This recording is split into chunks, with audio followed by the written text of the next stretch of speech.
Well, thank you, Nicole.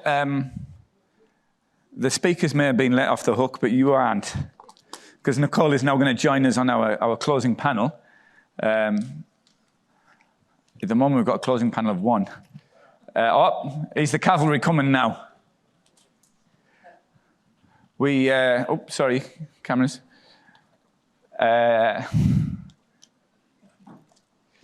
So I'll introduce Nicole, you've just met. In fact, everybody you've met this last couple of days. Todd Ross is sat next to Nicole, Nordic Nickel, Darren Gordon of Centaurus, and Scott Williamson of Blackstone.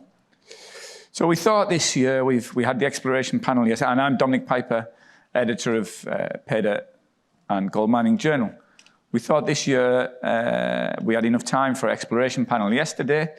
So today we can look at something else, and obviously the downstream aspect of the nickel sector has been a dominant trend, a theme of this week.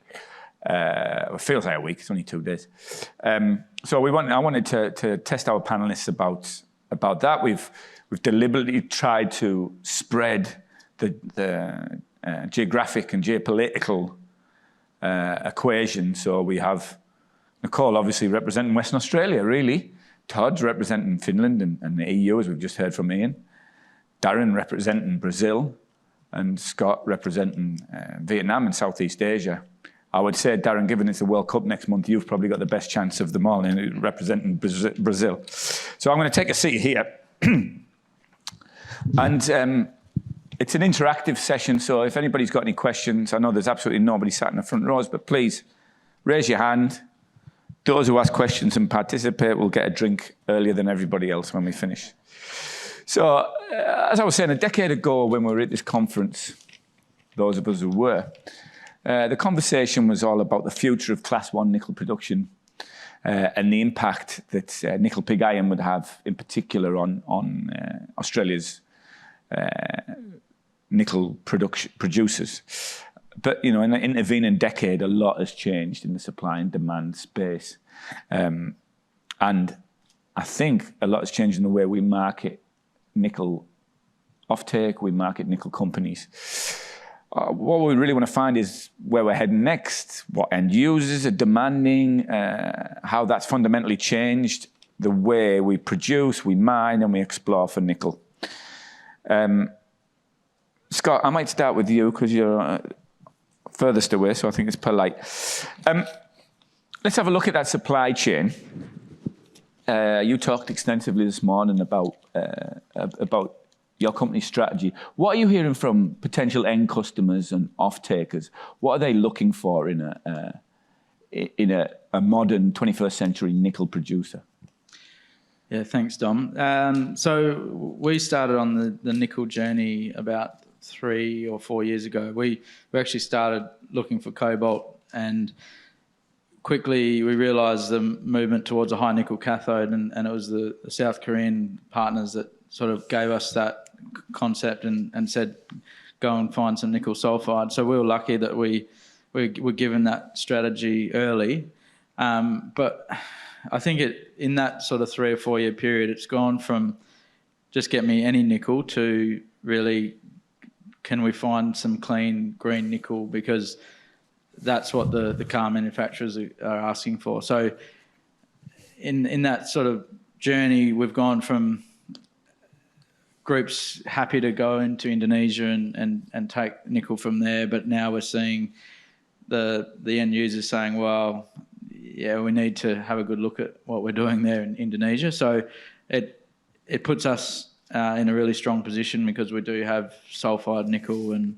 But yeah, I think that's the other thing is they know that they want sulfide nickel, but they realise that there's not that much around, and they don't really understand how much work and effort goes into exploring, developing and building mines. And the other problem is that they can't just take a concentrate, so they need these downstream chemical products, and so even then you've got this issue where you've got the midstream, so the cathode industry trying to sort of bridge that gap, and it's pretty messy. Darren, does that sit with how you're attacking Jaguar. In fact, can I ask, is the way you're developing Jaguar, is it different to how you would have developed this project 15 years ago? Yeah, absolutely. You go back even 5 years ago and the market was a concentrate, feeding that into the stainless sector, selling it to a traditional smelter and then refining. But what you really see now, and touching on Scotty's point, is that people want sulphide sources because it's the easiest way to get to a value-added product. But you are still going to see more and more of the lateritic and where it comes from is going to be important, but you're still going to see that material feeding into value-added products because ultimately that's where the market's now going. So the battery guys, they need this material, they need it in some value-added form, whether it's MHP, MSP, sulphate, metal, whatever that's going to be. And so that's completely changed the dynamic of how you need to look at a project. And I guess for us, we've got a very long life project on our hands, which gives us the opportunity to look at it and combine that with a whole bunch of factors about being in Brazil, renewable power, which is going to give us a low emission footprint. All of those things favourably play into what we're trying to do. But fundamentally, I still think that the customers that are going to be looking for this nickel still want you to be value adding where you can so that the nickel units that you're transporting to them have the lowest emissions footprint. Yeah. Todd, in your presentation and indeed in Ian's just earlier, you made much of basing yourself, picking projects in Europe, in Finland, right on the edge of delivering them to those downstream manufacturers. Was that a specific strategy within the company from early on? Yeah, it was. Ultimately, there's obviously been a lot of policy discussion and a lot of debates in Europe about the energy transition and converting, the transportation sector into electric vehicles.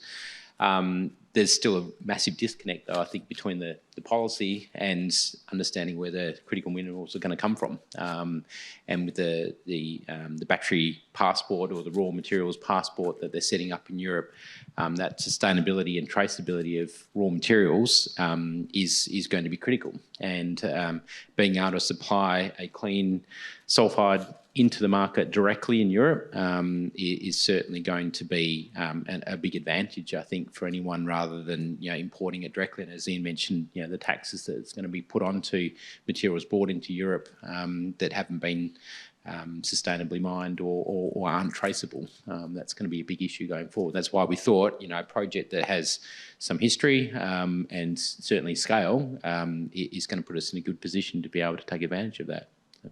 Thanks, Todd.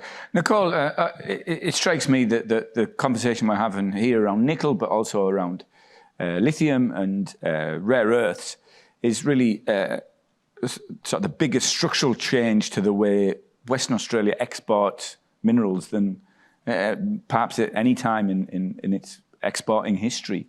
What's Mirrabooka doing to understand how those markets and these shifting dynamics of the industry are working?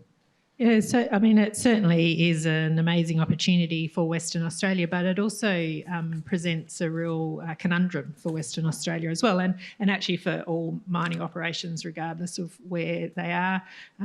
Todd just touched on the demand that's needed for commodities to deliver the clean energy technologies and the market potential. But at the same time, unless that's done using clean energy technologies itself, then there's a real challenge. So what's going to come first, the commodities to enable clean energy technologies or the producing those commodities with clean energy? And so we're working on a number of different projects to be able to help look at supporting the sector, looking in the lithium space in the same way that you can fingerprint gold. How can we prove that the lithium that's produced here in Western Australia comes from Western Australia? So how do we do the provenance testing?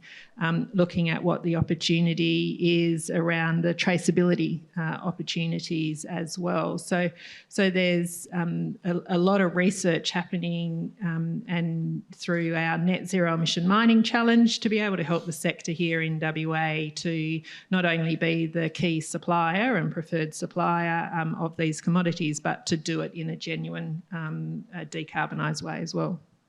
Thanks, Nicole. Scott, both yourself, well, in fact, all four of you mentioned that end users, customers are looking for clean nickel, clean critical raw materials.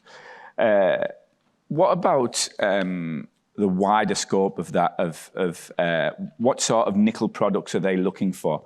It seems to me there's still a big disconnect between what those end users, you alluded to it, understand about mining and the mining game and what they want out of, want you to deliver.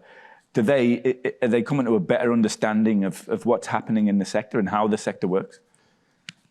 Yeah, they're getting there slowly. I think the bigger groups are basically saying, I'll have nickel in any form and I'll work out how to convert it later.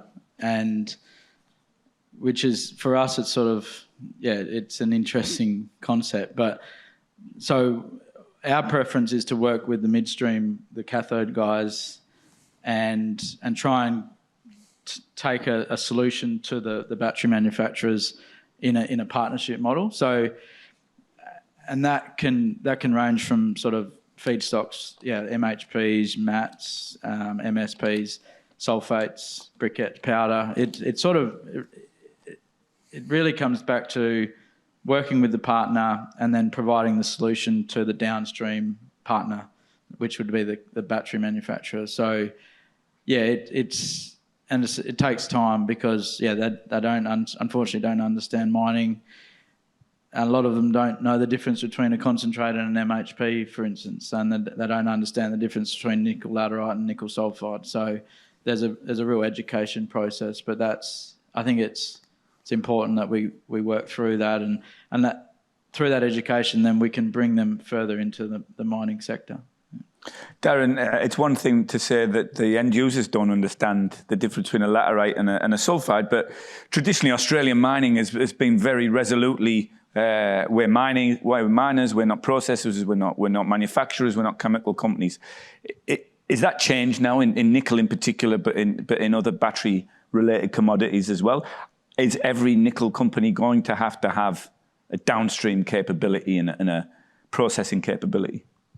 I don't think that's absolutely the case, because I think there's going to be limitations on the groups that can actually put in the capital to be able to go and put in downstream processing. So you're still going to have a resource base or access to a resource base that allows you to do that.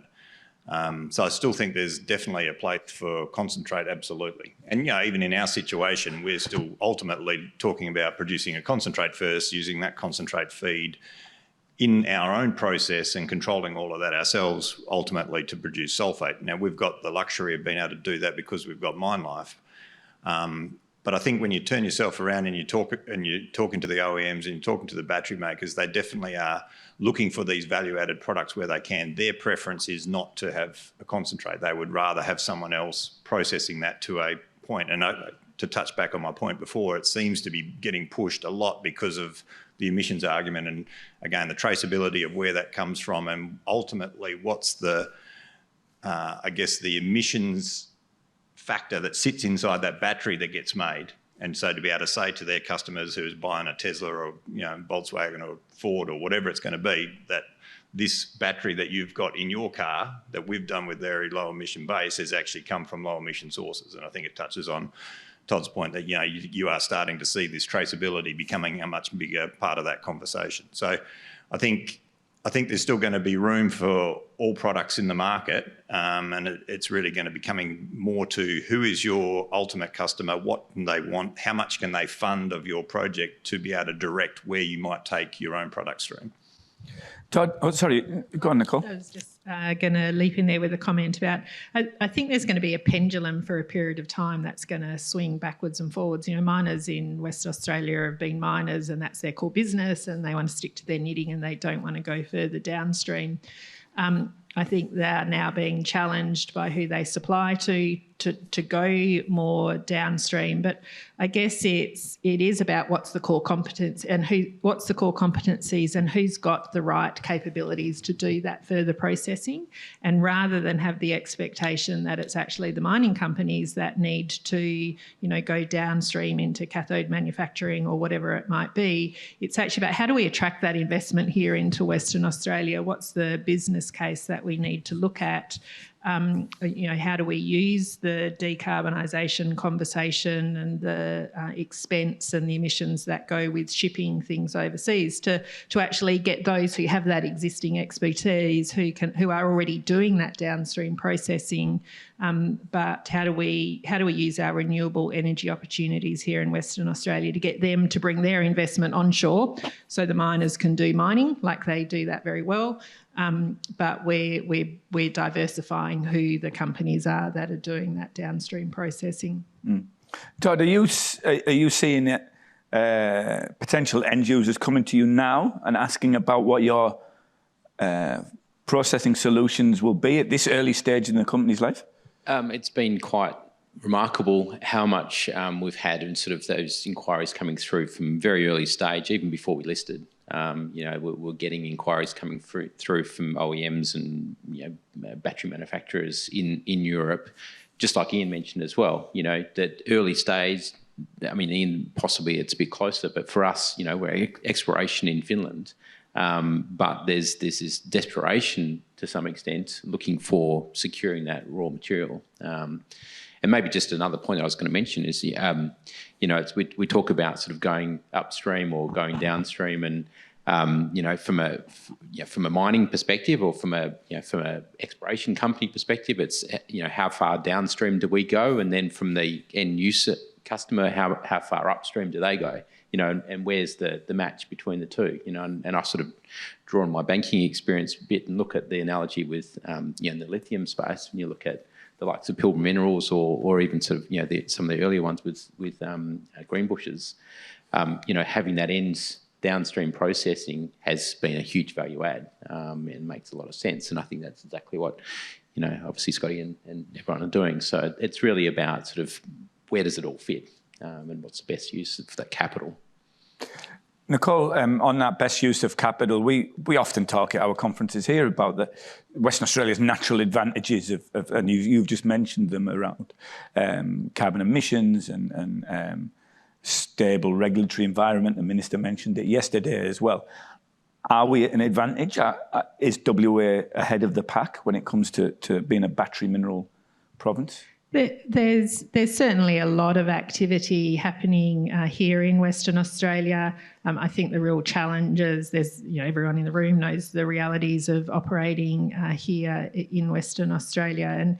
And what we're seeing is an escalation in the scale of activity of moving us downstream. I think there going forward are going to be some key things that will differentiate different jurisdictions.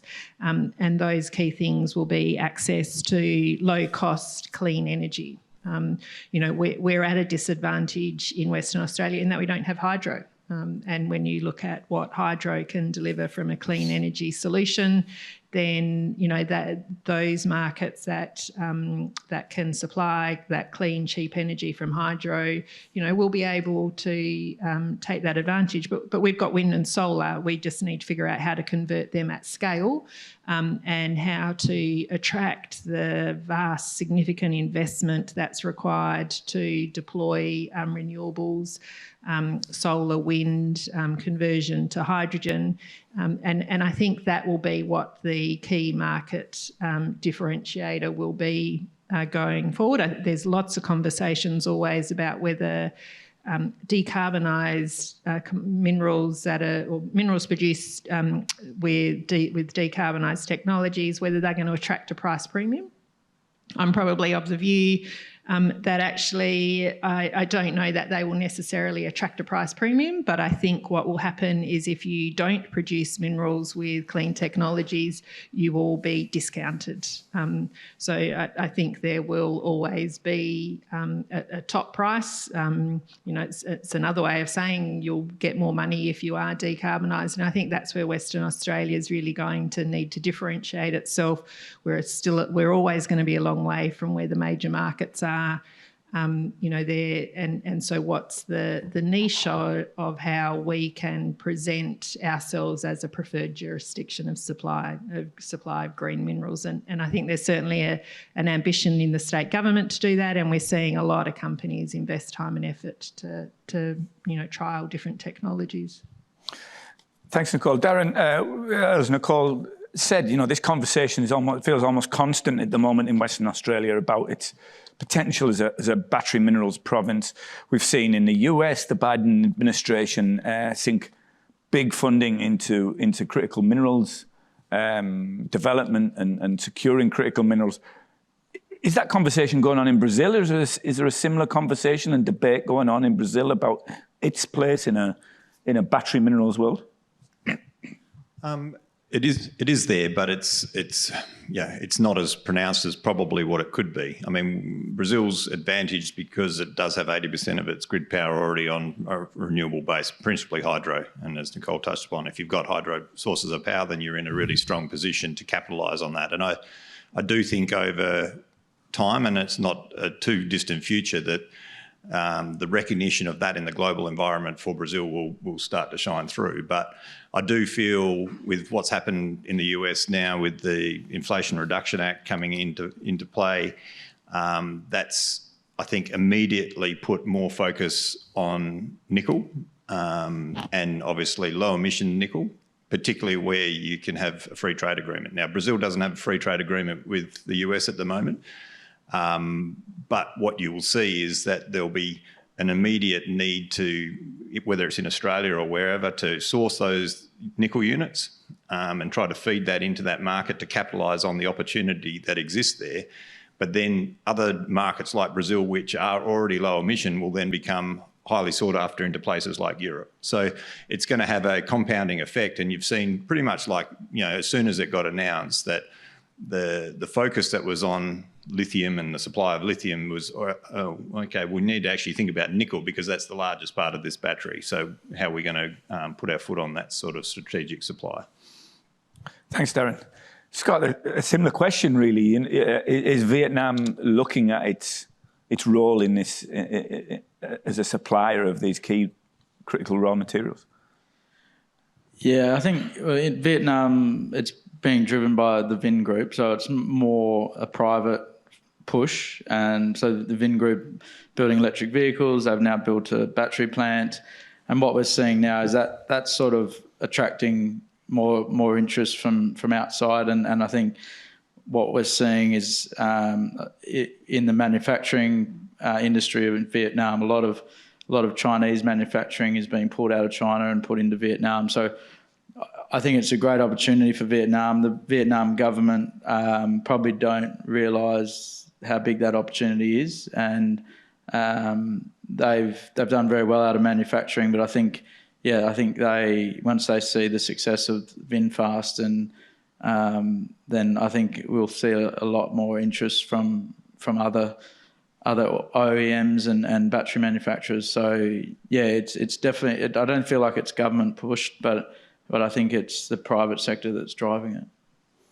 Todd, I mean, you talked about this earlier on, but does Finland define itself slightly differently to Europe or the EU in particular when it comes to being a battery minerals province or even a mining jurisdiction, with a history of mining? Yeah, I think the history of mining is an advantage because obviously Europe, they've, similarly to the Inflation Reduction Act, recently, the EU announced their Critical Minerals Act. Haven't seen the details of that yet, but it's all about securing that supply in Europe.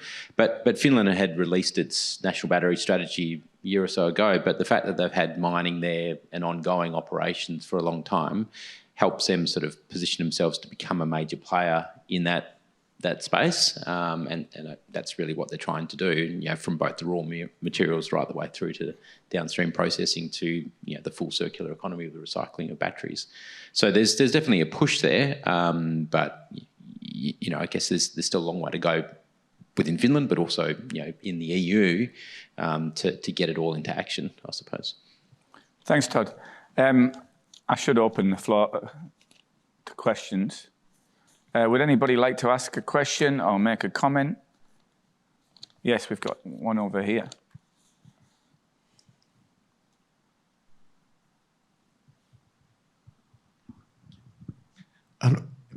This is probably one for you, Scott. And I agree with your comment that the end users have not yet got their head around our industry, but I'm not sure we've really got our head around their industry. And we all talk about PCAM as if it's just the same stuff. It's all PCAM, but whilst the chemistry varies, and it might be 811 or whatever, also the physical properties vary. So in your discussions with end users, have you found that you're going to need to tailor your product differently for the different end users? Yeah, that's a great question. So what we're seeing is in those conversations with the cathode manufacturers, they're basically saying, well, we can't even start the negotiation until we've got the OEM as part of that partnership, because the OEM drives the cathode chemistry. So we're lucky that we've got VinFast and they're supporting us, so we can start those conversations. But once you've then chosen the chemistry mix to get that right, it can take years, and so that's where. When we first went down this path of looking at PCAM, we were a little bit naive as well. But as we sort of educated ourselves through those partnerships, we realised that we're not going to be able to do this ourselves, and that's why we've sort of focused so much on those cathode manufacturers. But it's all about having the OEM first. And then choosing your cathode chemistry with them, and then working with your cathode manufacturer. So it's very technical. We can do it in the lab, but we're a long way from, as miners, being able to actually develop a cathode that can go in an EV. So, but I think over time our industry probably heads in that direction, and there's no reason why, as an industry, we don't push into the cathode space, because I think we need more players. There's only a very small number of very small players, and I think so. It's either the battery manufacturers are going to push into cathodes, or the miners are going to push into cathodes. I feel like it's not a big step for us as miners to go that next step into cathode. Nicole, did you want to add? Yeah, I guess a couple of things to that. I think it was Darren that mentioned even things have changed in the last 5 years. When I started in this role 4 years ago, we joined a consortium in the EU called the Critical Raw Materials for Electric Vehicles. And two things struck me about that was, A, the lack of awareness of nickel miners here in Western Australia at that point in time of what the nickel EV battery opportunity was, but what it would take for them to get there, but also for in the EU for their awareness of Western Australia and what the assets are that we have in Western Australia. And that's one of the reasons why we supported the Future Battery Industry CRC, was to be able to try and bridge that gap in some of those conversations. But you touched on the cathodes, and we're supporting the cathode precursor pilot plant here in Western Australia out at Waterman. And part of our rationale for wanting to be involved in that is, A, to build that capability here in Western Australia and demonstrate that we can do it here, but also to try and test and push some of the boundaries about and the conversations about purity. And at the moment, there's an expectation that there's a very high level of purity, but very little tolerances around that. And so what we're looking at wanting to do through that facility is to try and identify that opportunity to find where those tolerances are with the different compositions for precursors to like I said, build that capability, but inform those discussions going forward rather than, just aiming for 99.9% purity every single time, all of the time. Thanks, Nicole. Great question. Thank you very much. Have we got any other questions or comments? Just to me, back to me then.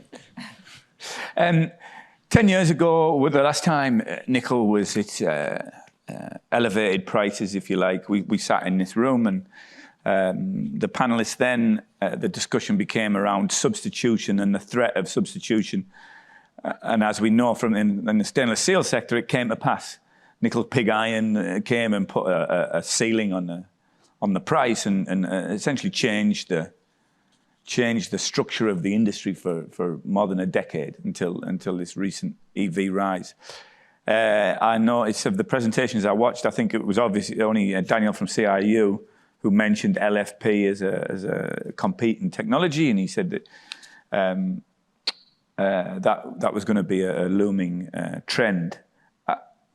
Should the nickel industry be concerned about substitution and changing technologies? I'll have a quick crack at that. First of all, I think, yes, if the nickel price stayed at where it got to in March, at $100,000 a tonne, probably, but I don't think we're there yet and probably won't be for a while. I think probably, to the point that's been discussed a bit, the chemistries will all evolve and the battery, they all have different uses, and LFP will be used for, short journeys, batteries in vehicles that are going to be travelling, around the city or CBD or courier cars or those sort of things.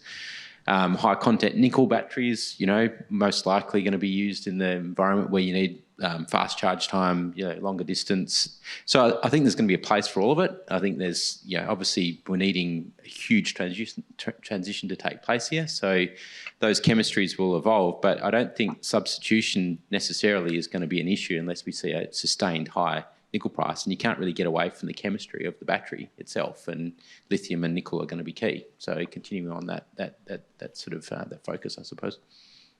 Nicole, obviously the Institute's been doing some research in differing technologies and chemistry mixes. Yeah, and that's certainly something, there will always be a place for nickel and lithium, and they're the key fundamentals. But, everyone keeps talking about that the uptake of electric vehicles is reliant on the price of battery technologies coming down before there's large-scale uptake. And yet there's a bottom price in what some of these things can be produced for and what they can be processed for. So I think that there's a real challenge there. And we're certainly looking at testing and trialling more of the large-scale storage solutions for mining operations to be able to, shift in time when your power's generated versus when you need it.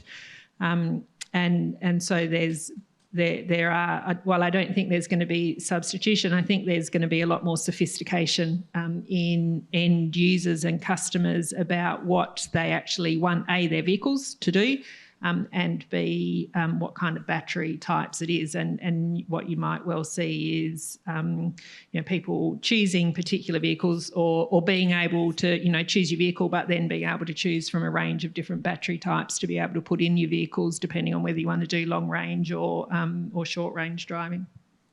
Yeah, it was interesting. Africa Down Under, just a couple of weeks ago, the South African delegation was very strong on hydrogen fuel cell technology as a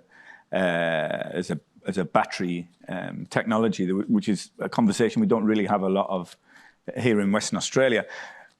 Did anybody come up with a question? We've only got a couple of minutes to go.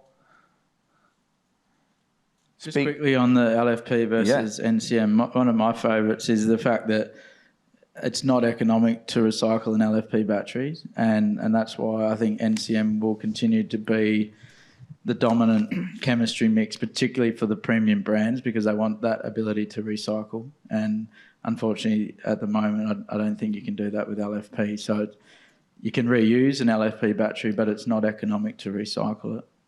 That's a perfect segue into my next question then, Scott, is about recycling. In the same way that we've said that downstream is going to be an important part of nickel and lithium miners in the future. What role will recycling play? In a decade from now, will we see miners have a recycling arm? We've seen BHP Nickel West talk about this yesterday. Other companies, we've seen companies like Neo Metals who've made this amazing transition from Nickel Explorer to recycling company. Will Nicole, is the Institute doing research into this space? We're not yet doing anything in the context of recycling more broadly, but certainly looking at the implications of it if you're talking about using hydrogen fuel cells and batteries in the heavy haulage fleet. Those batteries are only going to last for a certain period of time, and yet they are going to cause, unless handled well, are going to cause a huge environmental negative on the electrification of particularly heavy haulage. So there is some work being done more in the mining context rather than just generally, but it is, I guess, the next evolution and the next phase of this conversation is not just about how do we get the commodities and how do we get deploy electric vehicles, but the car manufacturers are seriously going to have to be looking at what that recycling is. And for Western Australia, we're such a small part of the market unless we get large-scale batteries in the heavy haulage fleet. Did anyone else have a... Oh, look, I think just add that, I think it's what Nicole said before, like you got to work out where your core competencies are, and I think recycling is inevitable. It has to be done, but whether the mining companies are going to be doing that, I don't think that's probably the case. Like people are going to find their own niche. It's going to be very much a processing thing, which, again, miners might not have the skill set to be able to do that. So yes, it has to be thought about, but whether the mining companies are actually doing it, I'm not sure that's going to be the case. Yeah, I think miners like ourselves are looking at downstream. It's not much difficulty to bolt on the recycling part of that business. So the black mass we can put straight through our downstream process. So yeah, I think it comes back to, are the miners going to go downstream? If they are, then bolting on a recycling arm's not out of the question. Thank you. Well, we've got the triple zeros of red flashing in front of us. Oh, we've got one question. Yeah, thanks, Dominic. More a reflection. I found today this year's session really optimistic on the amount of money going into the ground in drilling and the exploration that's proving fruitful, projects getting up. And compared to the years before, it's been about what we're going to do. So there's a momentum and a groundswell of velocity and volume about this that's been really fantastic to see. And I just hope just a reflection, I hope that the world conditions don't cut across the top of it once again and halt that momentum, because I think particularly Western Australia is in an enviable position if it can maintain it. Absolutely. And I think, if this conference has proved anything down the years, after 27 years, did we say, Bill? The nickel sector is a pretty hardy sector. It's very hard to, even when it's down, you still can't kick it completely. It's always moving and it's always ready to spring back up again. It's a great comment. Thank you very much. Well, I think we should actually call it a day there. We've got drinks coming out, and I'd just like you to join me in thanking our panelists today, Scott, Darren, Todd and Nicole. Thank you very much for joining us.